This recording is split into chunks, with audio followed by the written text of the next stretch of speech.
Imagina, um pai de 38 anos, ex-milionário, sentado na calçada com a filha de 7 anos, chorando de fome. Em 3 semanas ele perdeu tudo: empresa, casa, dignidade. Mas o pior ainda estava por vir. A mãe que abandonou a menina 4 anos atrás voltou. Não por amor, por 20 milhões de reais de herança. E em 24 horas, a justiça arrancou a criança dos braços dele. Fica até o final para descobrir como uma faxineira sem nada no bolso virou a heroína que destruiu uma vilã bilionária na frente de um juiz. Você vai chorar, vai vibrar e nunca mais vai esquecer essa história. Chovia fraco em São Paulo naquela noite em que Ricardo e Sofia se tornaram invisíveis. As pessoas passavam apressadas, desviando deles como se a miséria fosse contagiosa. Ricardo, que um mês antes usava terno italiano e falava em cifras milionárias, agora se encolhia sob uma marquise, tentando proteger a filha do frio com o próprio corpo. Sofia tremia, o estômago roncava, os olhos perdidos na chuva. Ricardo olhava ao redor impotente, com a alma despedaçada. Ele havia sido enganado, traído e destruído pelo homem em quem mais confiava, seu contador.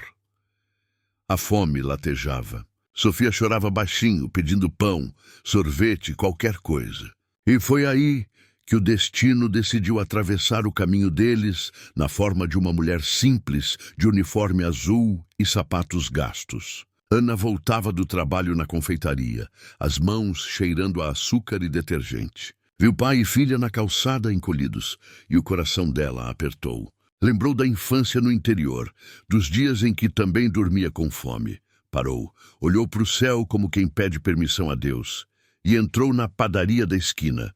Usou o último dinheiro que tinha na bolsa. Comprou 2 pães, 2 sorvetes e um suco de caixinha. Saiu e se aproximou devagar.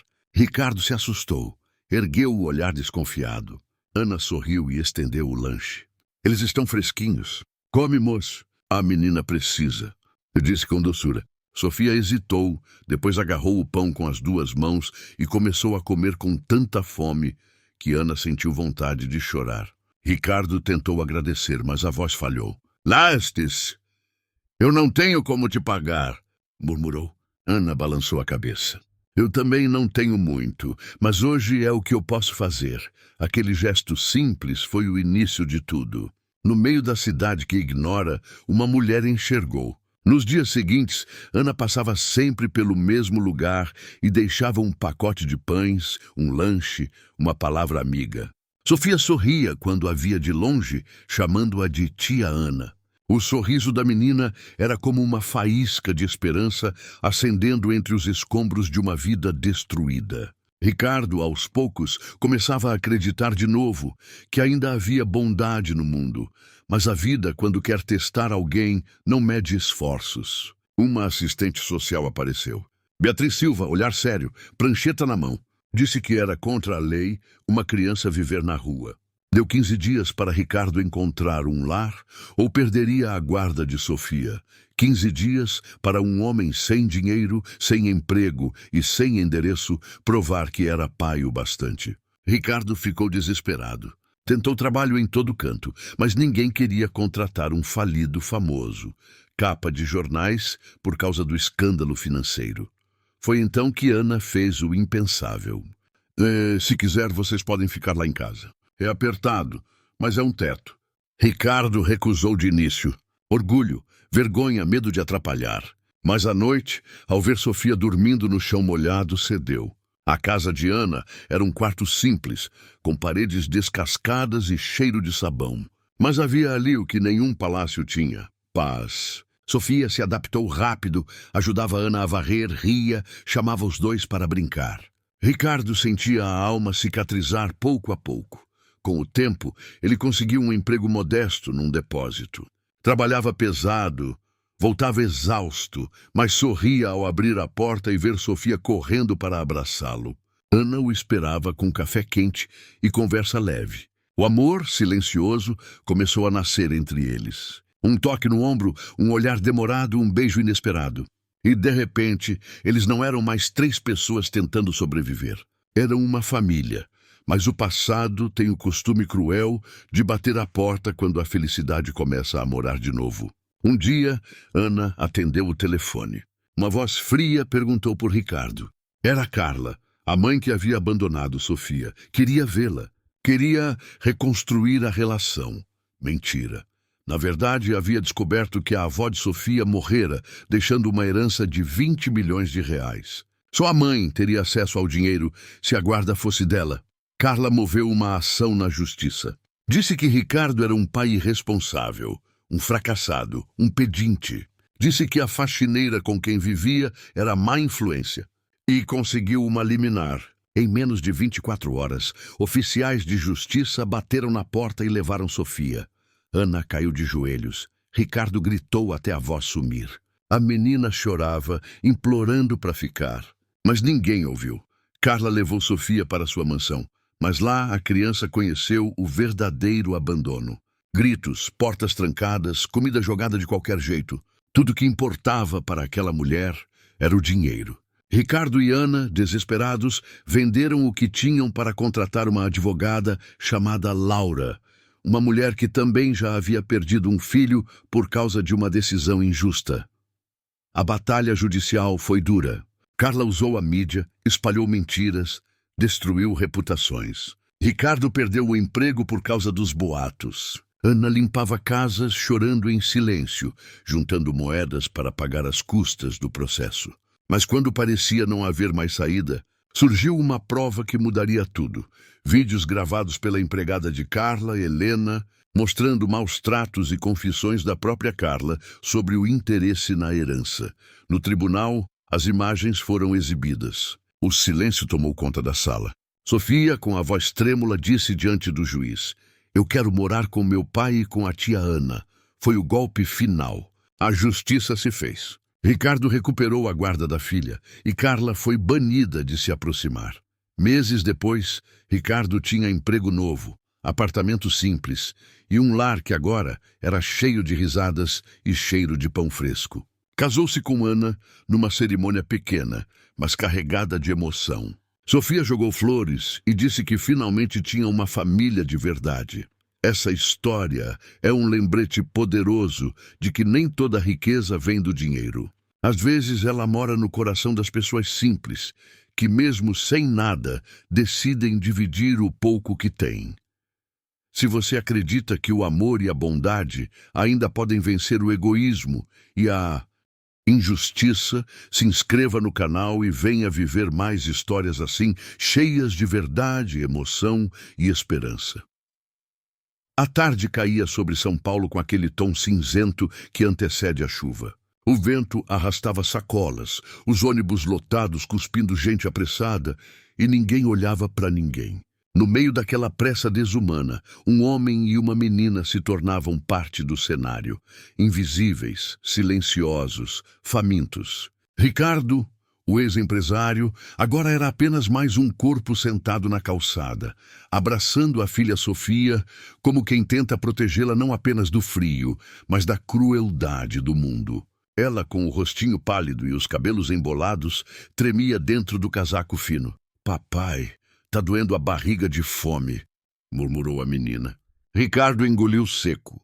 O estômago também doía, mas o que doía mais era a impotência. Procurara trabalho o dia inteiro de loja em loja e sempre ouvia o mesmo: "Você é o tal empresário da falência, né?" "Desculpa, aqui não dá." Ele já não tinha mais forças para insistir. Enquanto isso, a cidade seguia indiferente. Um grupo de jovens passou rindo alto, gravando com o celular. Um deles zombou: "Olha o ex-milionário aí, virou mendigo." E jogou uma moeda que caiu longe. Ricardo abaixou a cabeça, envergonhado. Sofia começou a chorar, e o som do choro dela atravessou a multidão como um grito mudo.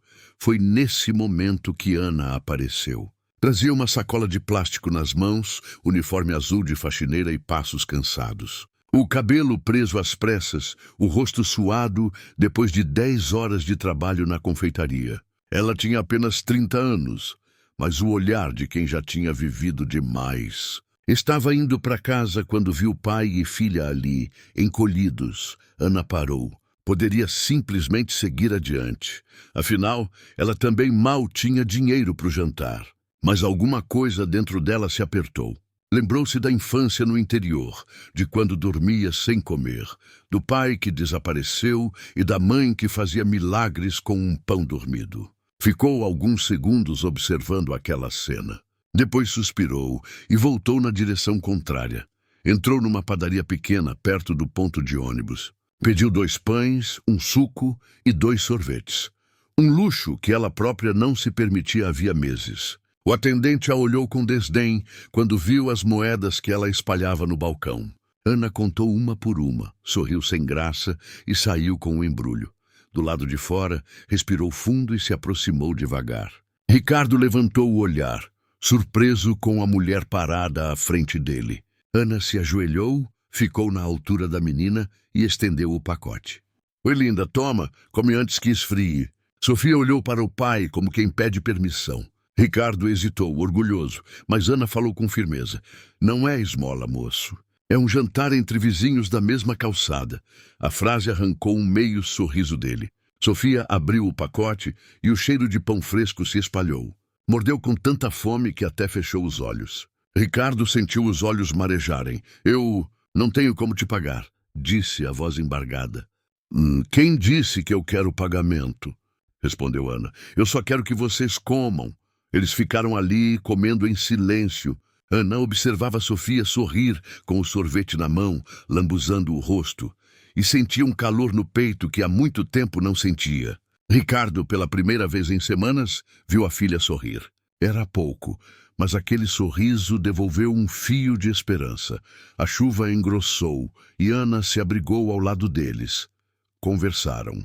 Ela contou que trabalhava limpando o salão e lavando as formas da confeitaria.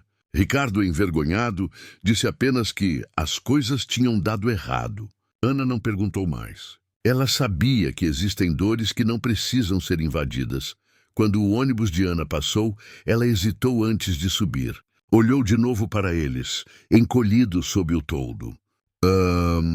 Vocês vão ficar aqui essa noite? E daí? Perguntou. Não tenho outro lugar, respondeu Ricardo. Ela mordeu o lábio, tirou da bolsa um lenço e o colocou nas mãos de Sofia. Toma, para cobrir o pescoço. Fica frio de madrugada, disse.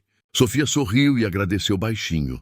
Ana entrou no ônibus com o coração pesado. Passou o caminho inteiro olhando pela janela, pensando nos dois. Quando chegou em casa, tirou os sapatos e sentou no colchão, mas não conseguiu comer. Ficou imaginando a menina dormindo no chão molhado, o pai tentando aquecê-la. A consciência não deixou que ela descansasse.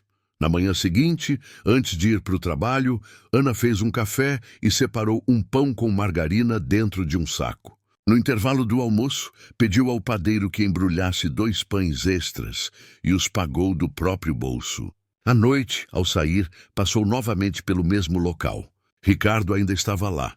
A menina brincava com uma tampinha de garrafa, fingindo que era boneca. Boa noite, moço, disse Ana, sorrindo. Dedé, você voltou, respondeu ele, surpreso. Prometi para mim mesma que ia trazer mais pão. Sofia correu até ela e a abraçou. Foi a primeira vez que alguém a tocou com afeto desde que a vida deles desabou. Ana se agachou e brincou com ela, fazendo caretas, e a menina riu alto, atraindo olhares curiosos de quem passava.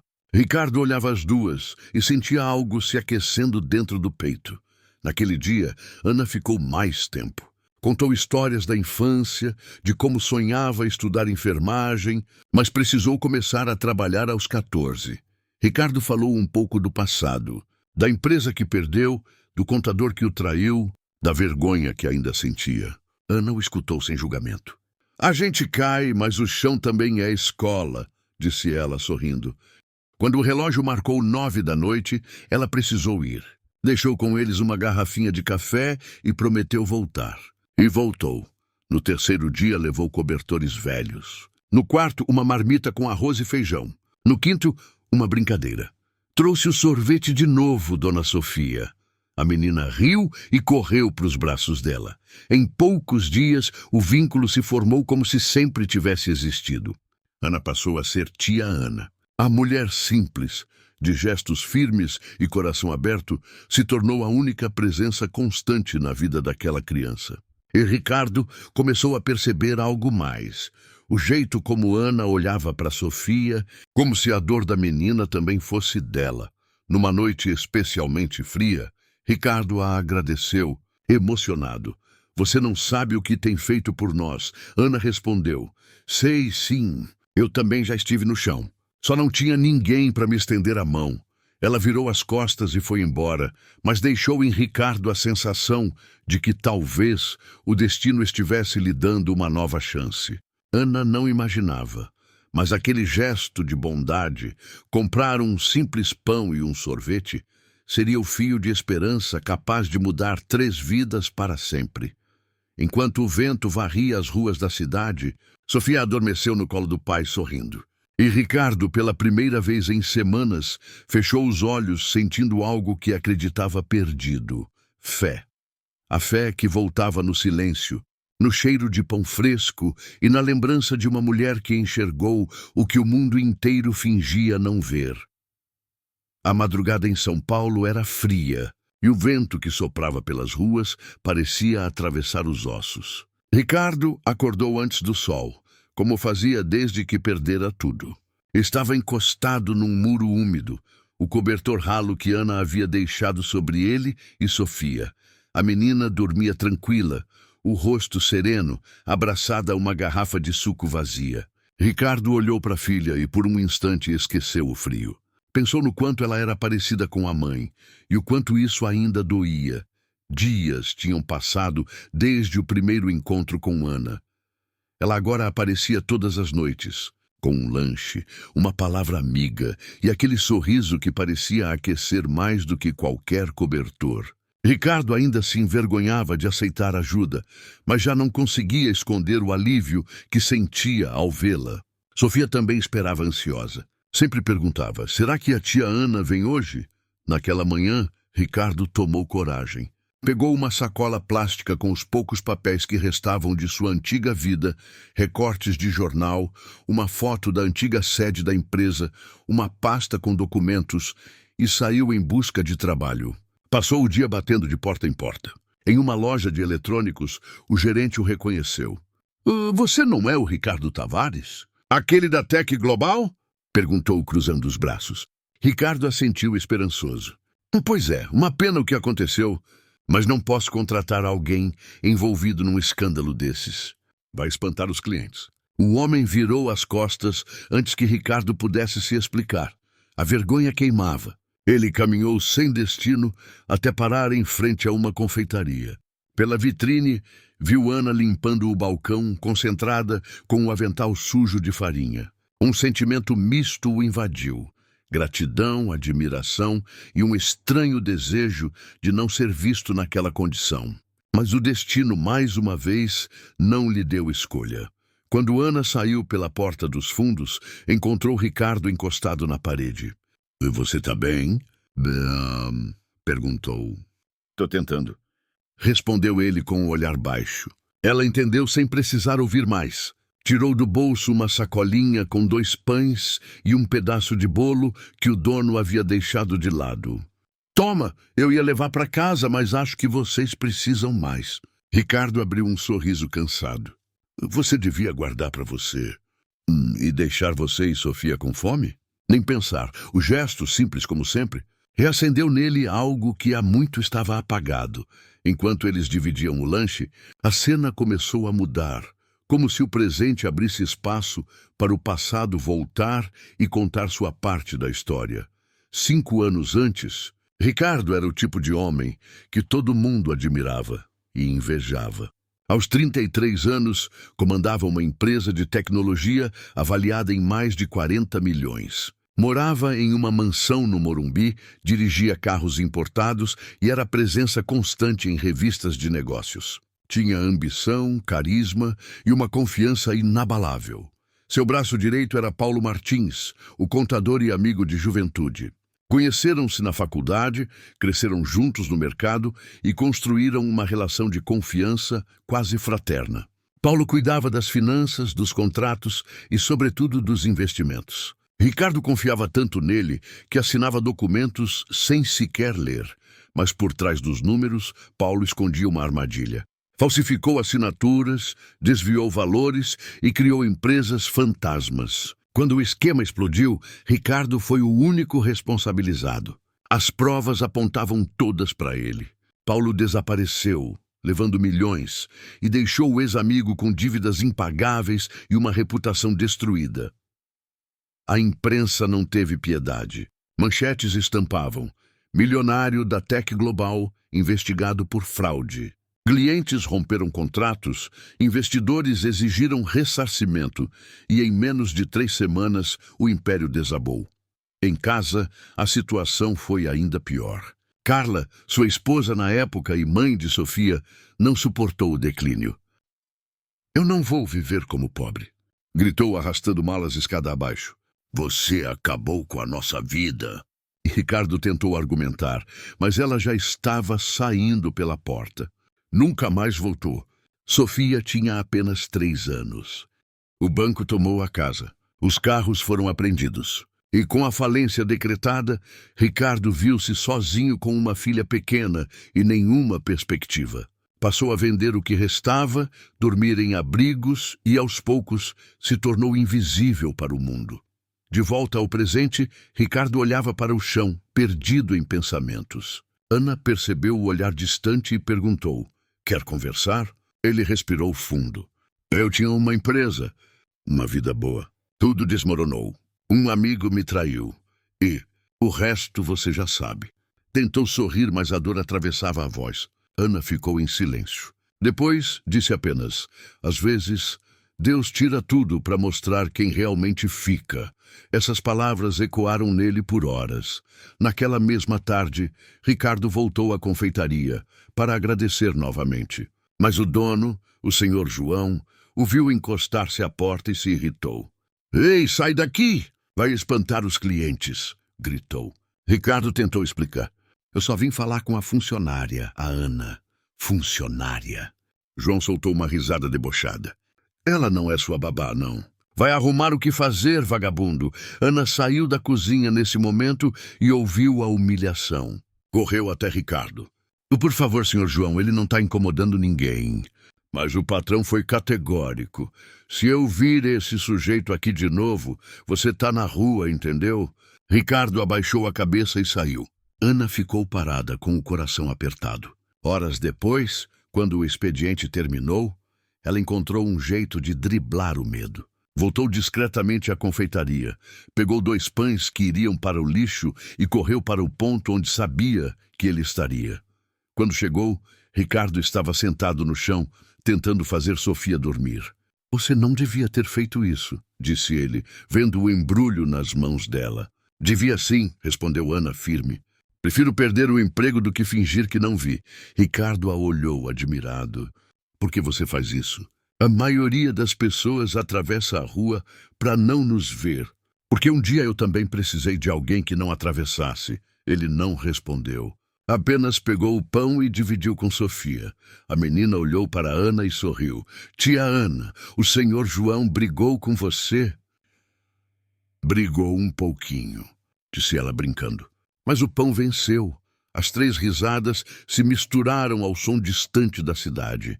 Pela primeira vez, o ar parecia menos frio. Aquela noite selou algo que nenhum dos 3 ainda compreendia por completo. Ricardo dormiu com o coração inquieto, grato, mas também confuso. Ana foi para casa, pensando no olhar dele. Um olhar que já não era apenas de dor, mas de esperança renascendo. O passado dele começava a se revelar e o destino, silenciosamente, tecia uma nova história.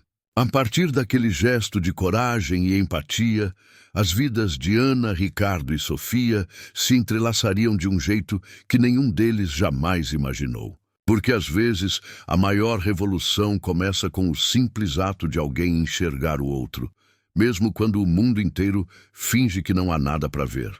Os dias seguintes foram um teste de resistência. Ricardo acordava antes do amanhecer. Deixava Sofia ainda sonolenta sob o cobertor ralo e saía em busca de qualquer trabalho que pudesse pagar um prato de comida. Ana continuava aparecendo todas as noites, com o mesmo sorriso cansado e o olhar doce, carregando uma sacolinha com pão e esperança. Era o único momento do dia em que o peso da vida parecia diminuir. Mas o destino, sempre impiedoso com quem já está no chão, estava prestes a dar mais um golpe. Na manhã de uma terça-feira nublada, uma van branca parou na esquina onde Ricardo e Sofia dormiam. Dela desceu uma mulher de terno bege, olhar firme e pasta nas mãos. Caminhou até eles com passos rápidos, desviando dos buracos e poças d'água. "Ricardo Tavares?" perguntou. Ele levantou o olhar surpreso. Sim, senhora. Sou Beatriz Silva, assistente social da Vara da Infância.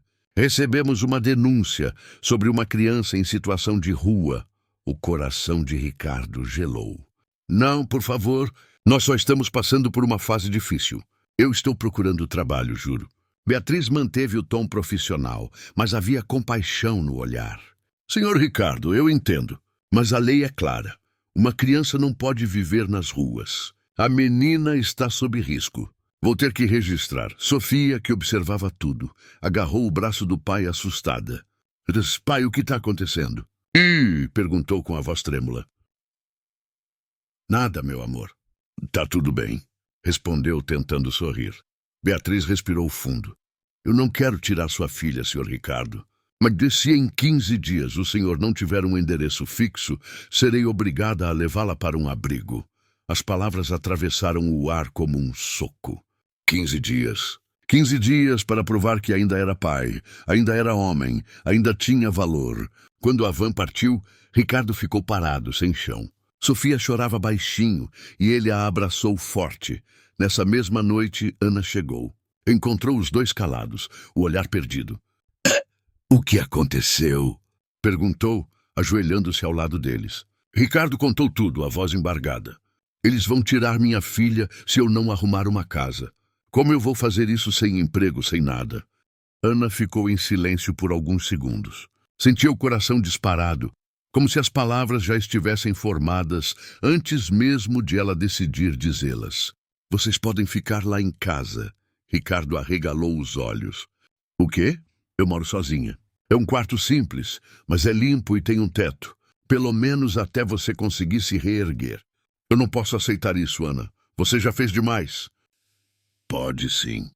Interrompeu ela. "Eu sei o que é ver alguém que a gente ama ser levado. Não vou deixar isso acontecer com você." Sofia olhou para o pai, esperançosa. Pai, por favor." Ricardo respirou fundo. Orgulho e gratidão travavam uma batalha dentro dele. Mas ao ver o medo nos olhos da filha, cedeu. "Tá bem. Só por uns dias, até eu resolver tudo." Na manhã seguinte, eles seguiram com Ana até o bairro onde ela morava. Uma região simples, cheia de vielas, barulho de crianças brincando e cheiro de café recém-passado. A casa dela era pequena, um quarto, uma cozinha minúscula e um banheiro com o azulejo rachado. Mas era aconchegante. Havia cortinas floridas, uma toalha de mesa colorida e um vaso com flores de plástico. "Não reparem a bagunça", disse Ana, rindo nervosa. "É tudo muito simples." Sofia olhou ao redor encantada. "É lindo, tia Ana", exclamou correndo para ver o quarto. Ricardo parou na porta, sem saber onde pôr as mãos. "Eu não sei como agradecer." "Agradece ficando firme", respondeu ela. E cuidando dessa menininha como sempre cuidou. Os primeiros dias foram de adaptação. Ricardo dormia no chão, ao lado da cama onde Ana e Sofia dividiam o colchão. A rotina era apertada. De manhã, Ana saía cedo para trabalhar e Ricardo ficava com Sofia, tentando enviar currículos e procurar vagas. À noite jantavam juntos. Arroz simples, feijão e, quando sobrava, um pedaço de carne.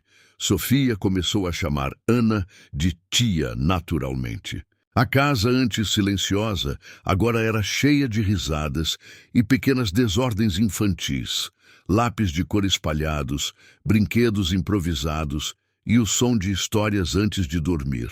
Ana, que passara anos sozinha, começou a sentir o peso da solidão se dissolver. Mas nem tudo eram flores. A vizinhança, curiosa e fofoqueira, logo começou a falar. A senhora Maria, que morava na frente, observava tudo da janela. Ana, cuidado, viu? Disse um dia num tom de aviso. O homem na sua casa dá problema. Ele tá com a filha, dona Maria, respondeu Ana, tentando manter a calma. Hoje é a filha, amanhã é confusão. Esse povo de rua traz encrenca. Ana ignorou, mas as palavras ficaram ecoando. Enquanto isso, Ricardo enfrentava um novo tipo de humilhação. Em cada entrevista de emprego, a história do passado voltava como um fantasma. Desculpe, Sr. Tavares, mas não podemos arriscar nossa imagem. Ele saía das empresas com o olhar vazio, mas voltava para casa tentando disfarçar o desânimo. Não queria que Ana visse o quanto estava machucado. Numa dessas noites, Ana o encontrou sentado na calçada, o rosto entre as mãos. Cansou? Perguntou sentando ao lado dele. Cansei de ser o que sobrou de mim. Respondeu ele sem olhar para ela. Então recomeça.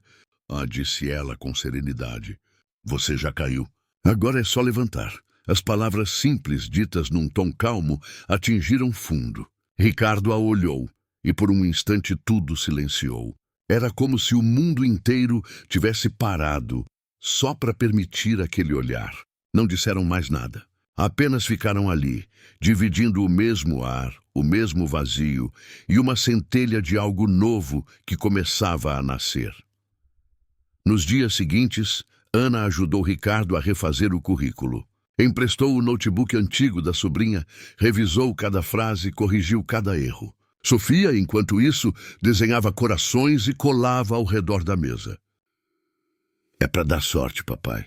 Nam dizia, e a sorte finalmente pareceu ouvir. Ricardo conseguiu um trabalho temporário, num pequeno depósito de logística. O salário era baixo, mas bastava para começar. Quando recebeu a notícia, correu para contar a Ana. Eu consegui, disse ofegante com um sorriso largo. Ana gritou de alegria e o abraçou sem pensar. Foi um abraço longo, sincero, cheio de tudo o que eles não sabiam dizer. Sofia aplaudia, rindo. Naquela noite, celebraram com pão, queijo e café, o banquete mais bonito daquelas vidas recomeçando. Ricardo olhou para Ana e disse, se eu conseguir ficar de pé de novo, vai ser por sua causa. Ela sorriu. Na verdade, se disse tu, não, Ricardo, vai ser por vocês dois. Eu só acendi a luz. Do lado de fora, a chuva caía leve. Lá dentro havia riso, calor e algo que se aproximava perigosamente do amor. O tempo dos abrigos e da rua começava a se afastar, mas a tempestade, ainda invisível, se preparava para voltar e traria de volta alguém que prometia destruir tudo o que eles haviam começado a construir. Os dias na casa de Ana começaram a ganhar um ritmo que misturava rotina, esperança e pequenos milagres. O sol entrava pelas frestas da janela, o cheiro de café se espalhava pela cozinha e o som da risada de Sofia quebrava o silêncio que antes dominava o lar. Ricardo já não parecia o homem derrotado da calçada. O trabalho no depósito, ainda que pesado, devolvera a ele uma centelha de dignidade. Voltava suado, cansado, mas com o peito cheio de algo novo. Propósito, Ana o observava de longe, entre uma roupa lavada e outra passada. Percebia os gestos simples, o cuidado dele com Sofia, o respeito dentro de casa, a forma como ele sempre agradecia pelo jantar, por um café, por qualquer coisa. Aos poucos, aquele homem despenteado, de olhar cansado, se transformava diante dos olhos dela. Mas o que mais a tocava não era a aparência, e sim o modo como ele reaprendia a viver. Pai, posso te ensinar a fazer arroz?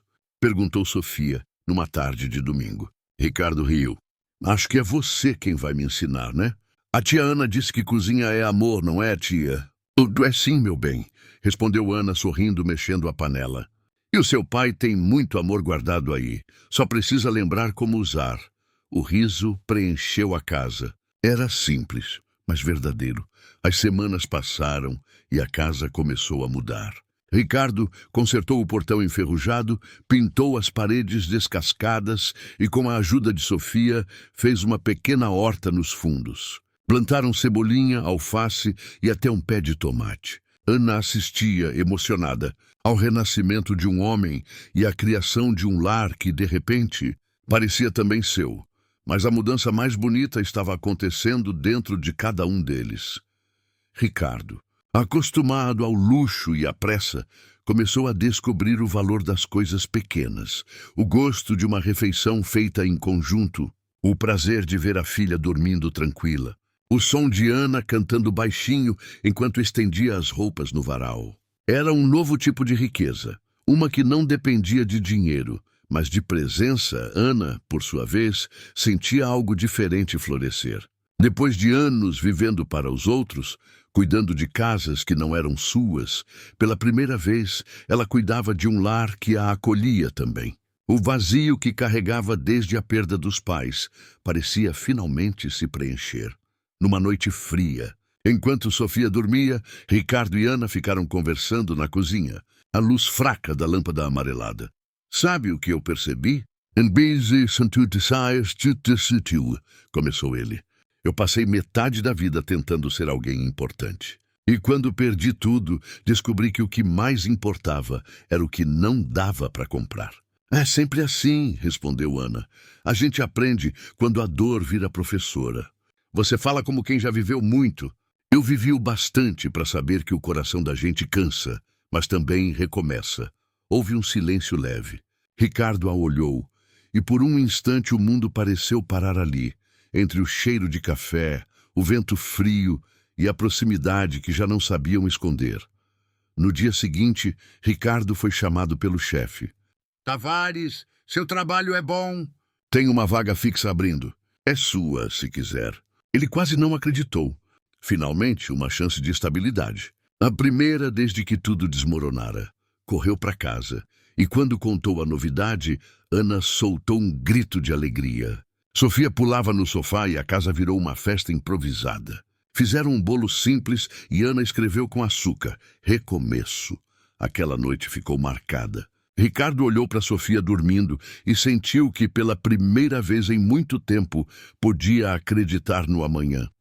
Mas não era apenas o futuro financeiro que se ajeitava. O emocional também florescia. Ricardo começou a ajudar Ana nas faxinas nos fins de semana. Juntos, limpavam apartamentos, arrumavam armários, consertavam o que podiam. E, enquanto trabalhavam, conversavam sobre a vida. Sabe o que é engraçado? Disse Ana certa vez, esfregando o chão. As pessoas acham que faxineira só limpa a sujeira dos outros, mas o que a gente mais faz é limpar a alma. Ricardo riu. Então você está limpando a minha há um tempo já. Ela o olhou, surpresa com a sinceridade. Sorriu de leve, mas não respondeu. O vínculo entre eles crescia, silencioso, natural, bonito. Sofia percebia e às vezes dizia: Tia Ana, quando eu crescer quero ser forte igual a você. Ana te abraçava. E eu quero ser corajosa igual a você, pequena. Mas, como em toda a história onde o bem começa a florescer, a sombra do passado estava à espreita. Certa tarde, Ricardo voltava do trabalho quando viu uma mulher parada na esquina da rua. Cabelos loiros, salto alto, roupa de grife. Mesmo à distância, o coração reconheceu antes da mente. Era ela. Cláudia. Camé murmurou. Ela sorriu com o mesmo ar de superioridade que o ferira anos atrás. Achei que te encontraria aqui. A cidade é pequena demais para esconder um homem caído, não é? Ricardo manteve o olhar firme. O que você quer? Nossa filha. E, por coincidência, o dinheiro que ela herdou da sua tia falecida, a herança. 20 milhões de reais. O que antes era apenas um rumor, agora se materializava em forma de ameaça. Cláudia o encarava como uma predadora. Você acha que uma criança merece viver num cortiço com uma faxineira? Provocou. Eu já falei com meu advogado. Em breve, a justiça vai corrigir esse erro. Ricardo sentiu o chão sumir. Ela sabia do endereço, do abrigo em que estiveram, do passado recente. Estava pronta para usar tudo contra ele. Quando voltou para casa, estava pálido. Ana o viu e correu até ele. O que aconteceu? Ele contou tudo, palavra por palavra. Ana respirou fundo, os olhos marejados. Então é agora que a gente vai lutar. Mas ela tem dinheiro, tem advogado, tem poder. Eu não tenho nada. Tem sim, disse Ana, colocando a mão sobre o peito dele. Tem a verdade. E eu tô com vocês. Foi a primeira vez que Ricardo chorou desde a rua. Mas dessa vez não era choro de derrota, era de confiança. Nos dias que se seguiram, a casa de Ana virou quartel de preparação. Pesquisaram leis, buscaram defensoria pública, reuniram provas de que Sofia vivia bem. Ana escreveu uma carta à mão contando tudo o que viu. O amor de pai, o esforço, a transformação. Enquanto o medo crescia, também crescia a união. Nas noites silenciosas, Ricardo e Ana se olhavam sem precisar dizer nada. Sabiam que a tempestade vinha, mas pela primeira vez estavam prontos para enfrentá-la juntos. E quando a notificação oficial chegou, fria e carimbada, Ana apenas respirou fundo e disse: "Que venha, a gente já sobreviveu à rua. Agora vamos vencer no tribunal." A vida compartilhada havia se transformado em uma aliança, feita de coragem, verdade e amor. E o que estava por vir colocaria à prova tudo isso, diante de um juiz e de uma mulher que não conhecia limites. A notícia da herança caiu como uma bomba. A avó materna de Sofia, Dona Odete, havia falecido e deixado uma fortuna de 20 milhões de reais exclusivamente para a neta.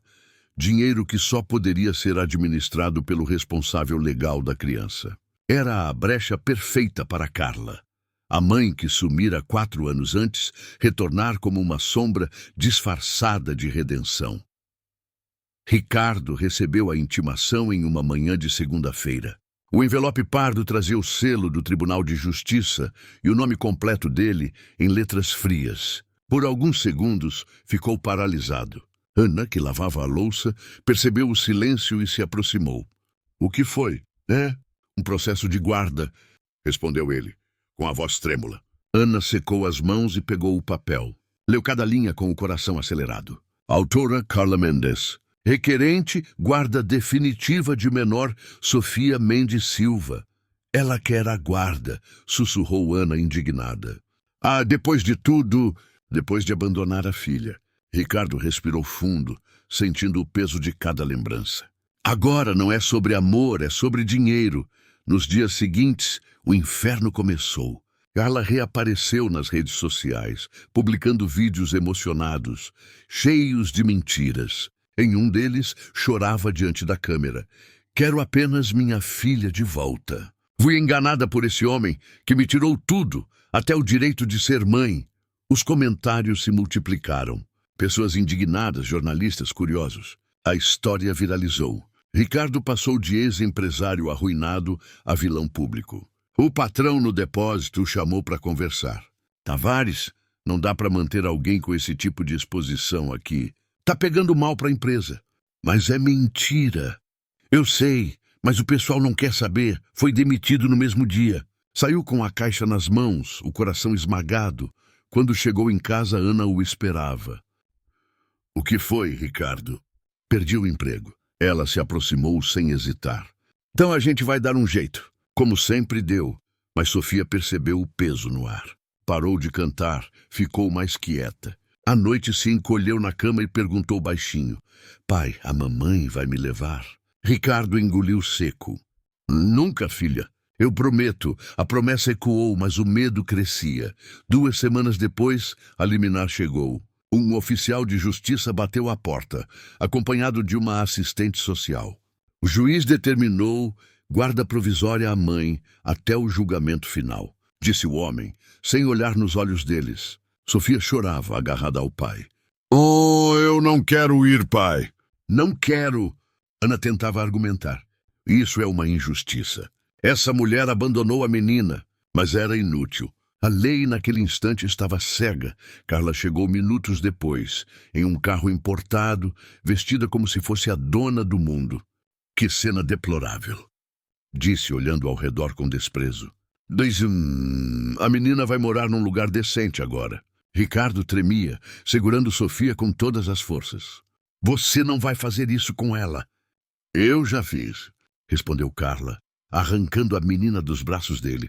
O grito de Sofia ecoou pela rua. Ana chorava, impotente, e os vizinhos observavam, divididos entre pena e curiosidade. O carro sumiu na esquina, levando a menina e deixando um vazio que parecia impossível de preencher. Nos dias seguintes, a casa ficou muda. Ricardo não comia, mal falava. Passava as noites olhando o celular, revendo vídeos e fotos de Sofia. Ana fazia o possível para sustentá-lo emocionalmente, mas a dor dele a atravessava também, até que, numa manhã, ela colocou uma xícara de café diante dele e disse: "Chega de esperar. A gente vai lutar." "Com o quê?" perguntou ele exausto. "Ela tem advogados, dinheiro, influência, e a gente tem a verdade. Eu conheço alguém que pode ajudar." Foi assim que conheceram Laura Fernandes, advogada de família, jovem, determinada, e com uma história pessoal que a fazia entender aquela dor. Seu pai também havia sido acusado injustamente anos antes, e ela prometera lutar por quem passasse pela mesma injustiça. "Eu já li o processo", disse Laura, folheando os documentos. "Ana de certeza, é tudo baseado em aparência, status e manipulação emocional. Mas se há algo que desarma esse tipo de gente, são provas. E a gente vai conseguir." Ricardo voltou a respirar. Ana também. Enquanto isso, na mansão de Carla, a verdade começava a se mostrar. Sofia vivia cercada de brinquedos, mas isolada em um quarto decorado como vitrine. Os empregados tinham ordem para não deixá-la brincar no jardim e Carla gritava com frequência. "Você vai aprender a se comportar, ouviu?" dizia segurando a menina com força. "Agora você é uma herdeira, e herdeira não faz escândalo, mas nem todos ali eram cegos à crueldade." Helena, a empregada mais antiga da casa, observava tudo em silêncio. Um dia, entrou no quarto da menina com uma bandeja e a viu chorando. "Eu não quero ficar aqui", soluçava Sofia. "Quero meu pai, quero a tia Ana." Helena sentou-se ao lado dela e acariciou seus cabelos. "Calma, minha pequena. Um dia, tudo isso vai mudar." Com o tempo, Helena começou a gravar discretamente as discussões de Carla, os gritos, as confissões. Guardava tudo em um pendrive escondido, esperando o momento certo. Enquanto isso, Laura reunia testemunhas, vizinhos que viram o abandono, comerciantes que confirmavam que Ana alimentava a menina, professores que falavam do vínculo entre pai e filha. O processo tomava forma. Ricardo readquiriu forças. Voltou a andar de cabeça erguida, foi em cada audiência preparatória, nunca faltou a uma reunião. Ana, ao lado dele, era o equilíbrio. Levava café, revisava documentos, segurava a mão dele quando as lágrimas ameaçavam cair. E então chegou o dia da audiência final. O tribunal estava cheio. De um lado, Carla com seus advogados caros e seu ar de superioridade. Do outro, Ricardo de terno simples, ao lado de Ana e da advogada Laura. Antes do início, Carla se inclinou e sussurrou: "Aproveite a última vez que vai ver sua filha." Ricardo não respondeu. Apenas olhou para frente, a juíza entrou e o silêncio se fez. Laura iniciou a defesa com firmeza. "Meritíssima, o que está em jogo aqui não é apenas uma guarda, é o direito de uma criança viver com amor, não com interesse." Apresentou as provas, testemunhos, fotos. Então, no momento crucial, entregou à juíza um pendrive. Essas gravações foram feitas por uma funcionária da requerente, de forma espontânea. Contém declarações que mudam completamente o rumo deste caso. A juíza ouviu os áudios. A voz de Carla ecoou pelo salão. "Eu não aguento essa menina, mas com essa herança, ela vai me render o que me tiraram." O murmúrio tomou conta da sala. Carla empalideceu. Laura continuou com voz segura: "O amor não se compra, meritíssima. Se herança fosse critério de afeto, o mundo seria um deserto." A juíza pediu silêncio. Olhou para Ricardo, depois para Carla, e então disse: "A sentença será lida amanhã." Na saída, Carla tentou se aproximar. Você acha que venceu?" "Isso não acabou." Ricardo respondeu com calma. "Não, Carla, já acabou. Só falta a justiça confirmar." Naquela noite, ele e Ana voltaram para casa exaustos, mas com um sentimento que não sentiam havia meses: esperança. O dia seguinte decidiria tudo. O destino de Sofia, a redenção de Ricardo e o fim de uma mulher movida apenas por ganância. E sem saber, Helena, A simples empregada havia sido o anjo que mudaria o rumo de todos. O dia do julgamento amanheceu com o céu de São Paulo dividido, metade azul, metade coberta por nuvens pesadas. Parecia um retrato perfeito do coração de Ricardo. Metade fé, metade medo.